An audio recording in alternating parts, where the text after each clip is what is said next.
actually, before I cue up the song, what I want to do is, while we're here breaking down Nobigdyl's verse as a guest on Not Klydes EP, I do want to give a lot of credit for Not Klyde right now. One, I've been recently exposed to him prior to Holy Smoke Fest. Coworker was like, "Oh, you like Not Klyde?" I was like, "Actually, I haven't heard his stuff." And he played me Flock, and I was like, "This kid's sick." Started listening to his stuff, and then he showed up at Holy Smoke Fest, which was an amazing show. I'd actually love to do a breakdown of that festival too. I have a lot of footage from that I could clip together and do a little breakdown of how good festivals should be. But anyways, Not Klyde was there. He was amazing, really energetic on stage, really fun, and he just dropped Hello Kizze Company this past Friday, the 2nd of September, and it's got 5 songs and 5 features. So he's got Foggy Raw, I'm not familiar with him, on it. And he's got What Up RG on Range, which is a slap song. Like, that song's amazing. He's got 1K Few on Speaker, which they both have like incredible bars on. Fly with Paris Chains, and then Rest with Nobigdyl. The thing that I like about what Not Klyde is doing right now is he is actually following in the marketing strategy that Nobigdyl did. The reason I got onto Nobigdyl is because he made it so that I could not ignore him. Every artist that I liked and listened to, he did a feature with them. And so because of that, I started becoming a Nobigdyl fan through listening to other people's music, and then it made me want to go dive into his catalog. And so that's how I got pulled into him. I think I listened to the song Willie with Andy Mineo like 50 times before I actually like started breaking down the lyrics, because I just liked the way it sounded. It's just a good sounding song. But then when I started looking at the lyrics, I'm like, man, this guy can flow, and he's like a biblical lyricist. And so Not Klyde is doing the same thing. So is 350 right now. So that's pretty cool, watching these guys kind of take that strategy and make it to where I am forced to listen to you and hear what you have to say. So keep it up, Not Klyde. I love the sound. I love the music. I love the vibe. But let's get into this breakdown of this verse, because Nobigdyl is the best biblical lyricist in the game right now. So let's get into it. I'm going to cue up the song so that we have just that verse in there. No need to gossip. My name is Dilly. I'm a workaholic. It's harder to stop it when idolatry can be seen as a calling. America share a reflection with Sodom. The way that we treating the people like products. All of my pride, turn to the rock. Show my scars. Hakuna Matata. All right, so I'm gonna stop right there. That's like kind of the first half of the verse. So it starts off with saying, okay, it's apparent, no need to gossip. My name is Dilly and I'm a workaholic. So right off the bat, he's letting us know that he's going to put in more work than his opposition or his peers or his camp, right? And so he is the type of person that's willing to kind of Q-tip it, if you will. Like Q-tip from Tribe Called Quest is famous for taking forever to release a project because he wants it to be perfect. He's a workaholic. He'll sit in the studio and mess with the song forever.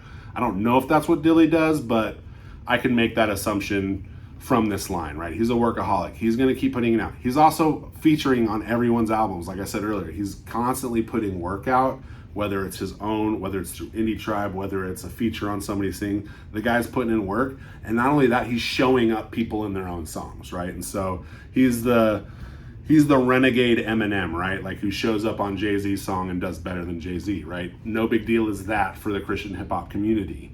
He's going to show up and give you his best work, and it's probably going to outshine the person that he's on, that he's featured on. So that's kind of the setup right here. He's a workaholic. He's also doing the AA thing, like, hello, my name is Dilly, I'm a workaholic, and then everyone says, hello, Dilly, and so I really liked that. That was fun. And then he says, it's harder to stop it when idolatry can be seen as a calling. America share a reflection with Sodom, the way we be treating people like products. So really like this line. I actually sent a tweet out trying to like just say, hey, this is a fire line. And with my Beats headphones, I didn't hear idolatry. I heard my dollar tree. And so I thought he was talking about kind of how we dumb down products to be cheaper, and that we do that to people as well. But he's saying idolatry. So like making idols out of things that are not godly. So we are called as Christians to not make idols out of things. And he starts off by saying he's a workaholic. So he's making an idol out of his work. He's finding his identity in how good of a rapper he is, which I would too if I was Nobigdyl, because he can rap better than most. And so he's saying idolatry can be seen as a calling, like it's acceptable. It's actually something that is encouraged in the hip hop community. This is the thing that I think is the most interesting thing to talk about in Christian hip hop spaces. What are the qualities and definitions that the world of hip hop wants you to do? What does the culture tell you is okay versus what is a Christian supposed to do? How are we supposed to be different? This isn't our home. This isn't our world. How are we supposed to do that, right? Are we supposed to use the words and phrases that the world uses, or are we going to use biblical language that uplifts people, or are we going to just drop the N-word in every song, or insult people, or encourage things that we shouldn't encourage, right? Like, what's the difference? So there's this idolatry of the world that is prevalent in hip hop, right? Like sex, love, money, power, respect is important. Like, everyone knows that song from the Locks, right? Like, that song was popular, and that has carried over from the 90s till now still, right? It's this braggadocio, I'm better than you, I can do everything, but I can get more women, I can drive better cars, I wear better chains, it's all these things about how much better you are. And that is idolatrous. And so I think he's making a commentary on what the world wants us to do versus what we're called to do, which is why he's comparing America to Sodom and Gomorrah, which is where God enacted justice on the sins of man in those cities. And so he's saying God would be just to do the same thing to us because of our idolatrous nature. And also it's because we treat people like products. We are a consumer nation. How can we get a benefit out of somebody that will give us a profit or make us feel better versus how can we serve our community and build everyone up at the same time? And so I think he's making a correlation here for that. And then next is on to swallow my pride, turn to the rock, show him my scar, Hakuna Matata. Now this is the specific set of bars that I broke down on my Twitter. So I'm gonna pop up the thread that I did here. I said, how many Lion King and Jesus the King metaphors can you fit into 11 words? A thread breakdown of how Nobigdyl writes bars. And so I put just the cover of the album here, which is pretty cool. I'm assuming these represent each feature, with the middle guy being Not Klyde, and then everyone else being one of these characters. So I start with swallow my pride. And I say, pride of lions juxtaposed to swallowing his peers. So we know lions, we have pack of wolves, we have these phrases that we use to describe multiple people of, or multiple animals congregating together. And for lions, it's called a pride. And so he's saying, swallow my pride. Lions also eat their young. They eat vulnerable lions. They are known to kill their own offspring, their friends, if you will, or like other lion tribes. They're willing to kill them if they're looked as vulnerable. So that's an interesting thing. So what I think he's saying here is he's part of the pride of lions. He wants to swallow them. He wants to defeat his peers, be better than them, swallow them up, chew them up. But he's also obviously going with the phrase, like, I need to swallow my pride and check my ego. I need to make sure that I'm putting what's first, what should be first. I should be putting God first. I should be glorifying God and not worrying about how good I am or how my peers see me, or do my peers see me as the best? Do my fans see me as the best? Because that's not my goal, which we'll get to in a bit. So, and then I put in here that we know pride leads to destruction, which is Proverbs 16:18. And so it said he's conflicted with the want to be the best but knows the truth, and I just put a picture of a pride of lions. After that, I go into turns to the rock. This one's fun, so I'll click this image here. In Lion King, the prophesied king, Simba is prophesied. If you remember, Rafiki draws a a little lion, and then figures out that Simba is the chosen king that's going to return, which we know Jesus is chosen to return as well. And so the cool thing is, in this movie, on the shot, all the animals turn to the rock where the king is being presented. And so I just thought that was a cool imagery from that. And then here's his shot. This is the best picture I could find of Rafiki. This is in the middle of him drawing Simba. He's about to do the thing and do the crazy dance that everyone loves. But it's just a cool parallel to how great stories always reflect biblical stories. You could do this with just about any movie, Harry Potter, Willy Wonka. Like, if you ever want to hear my Willy Wonka gospel breakdown, it'll blow your mind. But anyways, so I have those two images there to show, hey, the animal world turns to the rock to see their prophetic king Simba. We turn to Jesus, our king, who is reflected as a rock, to building a foundation upon. But also Romans 9:32 and 33 reference him as a stone to make people stumble and a rock to make them fall. And so it's just, there's tons of biblical imagery of God as a rock, Jesus as a rock, as a foundation. It's smarter to build a foundation on a rock versus sand. There's just a ton of that in there. So this one was a really fun one to break down. And then this is the best one. So it's got show them my scar. I went pretty deep on this one. I actually had to use 2 tweets to get all this in.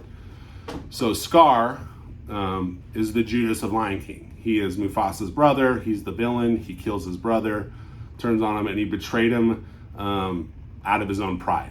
And so he wanted to be king. He wanted to be the one that rules. He didn't think that Mufasa was worthy. And so that actually ties back to the first part of swallowing the pride, something that Scar could not do in the movie. Then I think this is actually calling back to something that Dilly is the best at. I'm going to do a little tangent here, but show my scar. So he's showing how he has been a betrayer as well. So he's actually confessing here that he's going to show his own scars, his own imperfection, his own ways where he has let pride take him over. And in one of those things, I looked back at his catalog, and from the album Solar, he wrote a song called Close, where he confesses infidelity from his wife, or to his wife, and asks for forgiveness. And he's modeling confession. He's modeling biblical confession here. And this is actually why, like, when I went back and thought about like doing my lists, I love making lists, like top 10 lists of movies, shows, rappers, and whatnot.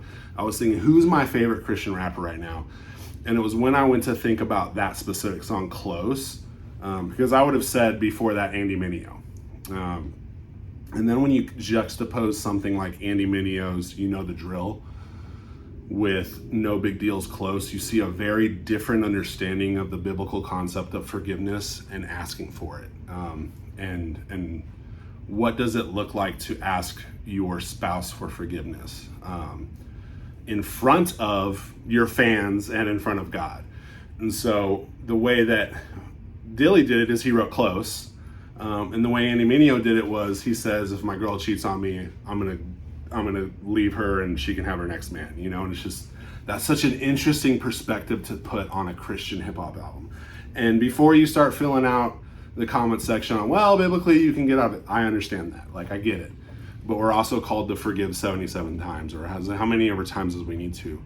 And so I think there's a correlation here that's a little bit deeper, resonant on showing the scars that is not face value. And so then obviously showing the scars, I have the image of Jesus showing his hands. He showed doubting Thomas the hands. He wanted to see the scars. That's in John 20:20. And so this actually has like 3 metaphors or 3 references broken into 4 words, which is great. And so yeah, I even pointed out here, Scar was also compelled to betray his family because of a place of pride, which he needs to swallow, because from the mouth, or from the same mouth, come blessing and cursing. My brothers, these are things that ought not to be so, which he could use to defeat his peers. So knowing that Dilly would swallow his peers through the words that he uses as he writes his verses is what he's trying to connect here. And the last one, Hakuna Matata, everyone could probably sing. It's a wonderful phrase, everyone knows the song, but it's a Swahili phrase meaning no trouble or no worries, take it easy. It's probably the most used song from that movie. It's not my favorite. I like Circle of Life, but that's just me. Biblically, in Matt 6:34, Jesus tells us to not worry. We're called in Philippians 4:6 to not be anxious for anything, so on and so forth. So that one's an easy one. So this is why I did that thread, was because I just saw so many things that could connect to just those words. And so this is the thread that Billy said, you should make a video on this. So there's the video on that specific part, but I think it keeps going, and I want to tackle the second part of this verse as well. Hey, I'm Harry Potter, I poof and he opted on for my father. Love of the loot is the root of the problem. Spirit to shoot him, know that I got him. Truly the selfish ambition, the issue is meant to be given so I could uplift you. Like I got the drive, but I need to lift you. Dilly. All right. So then he goes from Lion King to Harry Potter. He says, I'm Harry Potter, I poof and he opted to fool in my father. Love of the loot is the root of the problem. I really like the use of like switching into trying to hide from God in here. So not only is he admitting that he knows the truth and how he should be treating his opposition, he's also saying that he's trying to get away with it. He's trying to hide from the Father, but he can't. So he's trying to say like, Harry Potter, poof, he's gone, magic, he's out. But he can't fool God because God is omniscient, all-knowing, ever-seeing, all those. And then he goes into love of the loot is the root of the problem, which we know probably one of the most mischaracterized verses is people say money is the root of all evil. Well, no, it's the love of money is the root of all people. But he chose love of the loot is the root of all problem. And it's not just because he wants to rhyme root in money. He's going in loot at the spirit to shoot. And so loot also being a term for taking something from somebody, or like rioting, looting things, looting a dead body, stealing from something that you can't have. And he's using that, and sometimes you loot using a gun. And so I think that's why he's using the word loot, root, and shoot, and that the spirit will be the one to take that down from him. And so he's saying not only does he love working hard so that he can contribute to his bank account, he knows that the spirit is going to shoot it down and convict him to try and keep things right. So he says, truly, and he admits it right here, truly the selfish ambition is an issue. He knows selfishly that's what he wants. He's admitting to us that he wants the claim, the acclaim, the award, the acknowledgement, which I'm giving to him here. But it's only because he deserves it. He says, was meant to be given so I could uplift you, like I got the drive, but I need to lift you. And so drive, lift, Uber, that correlation's there, which is great. But he's also saying his selfish ambition is to get the money, but also his selfish ambition. So it's actually a double thing. So the top line goes to the middle line, and the middle line goes to the next line, but the top three don't connect, they're juxtaposed. And so when we look at this line, love of the loot is the root of the problem. If the spirit to shoot him, you know that I got him. And so these two lines go together, and these two lines go together, but this one doesn't go with this one. And so he's almost saying he knows it's a selfish ambition, but also it's a selfish ambition to try to uplift people. Like he wants to not let the left hand know what the right hand does. He wants to lift up his brothers. And this is where we kind of get into the idea of sanctification as a process and not an event. And so this is something that I personally deal with. So at my church, we have community groups, and it's the group that you do life with. And so the expectation is that you're doing all of your life outside of your Sunday service. You're sharing that with them. Like we share bank account statements. Where are we spending our money? We share obviously family problems, family issues. We're sharing everything in our community group. And I've been in my community group for 7, almost 8 years with the same couples, and I love them. I would do anything for them. And honestly, it's probably the most sanctifying thing is having that community group. But part of what we do as a community group is we encourage each other to devote daily. That's part of like our 6 core tenets of a community group, is that you spend time with the Lord every day, whether that's praying, reading his word, serving, however you need to look at it. How are you devoting daily? And typically we assign that to, are you in God's word daily? And there was a point in our community group where certain people weren't devoting daily. They were fighting with their spouses. Things were kind of out of control in their life. And my question would always be like, how's your devotion going? How's your time in the word? And there was a pastor on staff here who's no longer here. He's in Waco now. Very, very good pastor. He would always talk about how in his community group, he would always get mad when somebody wasn't devoting, and he had to check himself. And I remember that was something I needed to hear. Cause I would get on my friend, I would get on my guy, like, hey, what are you doing? Like, you need to split up. Like, I feel like I'm running a race by myself. Like, run the race is like a common Christianese way of saying like, hey, I'm on the path. I'm on the narrow path. I'm running the race. And I would always correlate it to a track, in that we would run these laps and that I'm lapping you. But hey, at least we're on the same track. And then someone once challenged me like, yeah, but you're not on a track. What if it's a straight line and you keep running? Are you bringing people with you? Or are you just letting them get further in the distance? It made me think of Pilgrim's Progress, great book by John Bunyan from 1632 or something. But that was something that was really convicting to me. And I had to realize, hey, not everyone has the same speed. Not everyone has the same skill. Not everyone is gifted in setting their time aside for specific things. Some people aren't as organizational. This is something that I think mega churches get a tough time for. It's something that I was actually very critical of. The church I work at now, I used to be very critical of our Sunday service. It felt like a concert. And I'm a highly creative person. And I had to realize, like, no, we're just catering to the creative people that like this stuff. We're not dumbing down our theology. It's like, if my spouse, my wife, she is really good at math. You know what I'm terrible at? Math. I can't count. I couldn't even say the verse numbers right earlier. But I love history. You put me in a history class, I'm all about it. You put my wife in a history class, she's not remembering dates, she's not remembering things. But you give her an equation, she'll pop out the answer real quick. You give her a science question, she'll know the answer real quick. And so I think it's just understanding like where you are in your sanctification and how your speed is. That's what he's getting at in this.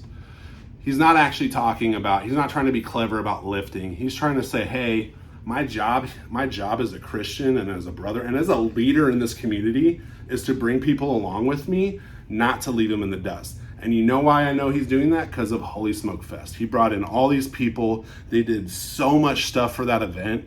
And the energy in that room was electric. I've been to 250 concerts or so in my life, and that is probably a top 5 event I've ever been to.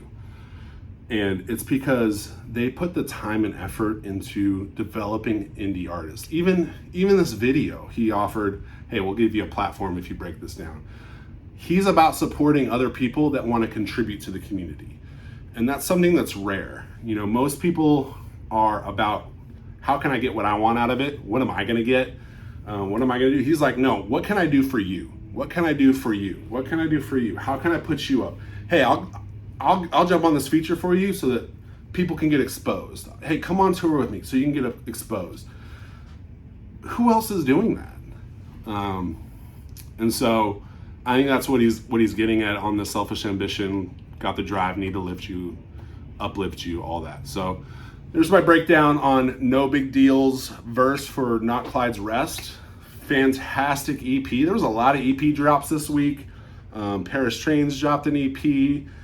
I think I saw Taylor Gray dropped one. I didn't even see it till this morning. There was a lot of releases this weekend, so I still got some catching up to do. Really, really love this song. I hope you guys enjoyed this breakdown. Let me know in the comments down below what your favorite bars were. Let me know what your favorite Nobigdyl song is. And also let me know what your favorite Not Klydes song is. Let's get Not Klydes some clicks here. Let's get him some more attention. I think he's gonna blow up. I think him and 350 are like the next two, like, they've both put out EPs this year that were phenomenal. They've both got some good features. They both have been putting in work.